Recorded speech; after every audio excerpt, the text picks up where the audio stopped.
Napatay ang isang ginang habang nasa ospital naman ang ilan pang pamilya matapos umanong kumain ng butete sa bayan ng Gigmotoca, Tanduanes. Kaugnay nito ay agad nakipag-ugnayan sa lokal na gobyerno ang Bureau of Fisheries and Aquatic Resources or BFARA Bicol sa pamamagitan ng kanilang provincial office sa Catanduanes para sa kalampatang disposisyon. Ayon kay Rowena Briones, tagapagsalita ng BFARA Bicol, dahil sa naturang insidente, mas paiigtingin pa ng ahensya ang kanilang information dissemination, katuwang ang mga LGU para mabigyan kamalayan ang publiko, lalo na ang mga nasa coastal areas, patungkol sa banta ng mga nakakalasong isda gaya ng butete o tikong at ang biya umulog.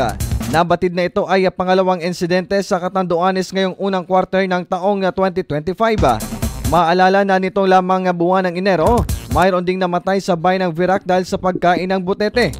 Ayon pa kay Briones, maraming nabubuhay ng mga butete sa mga karagatang sakop ng Bicol.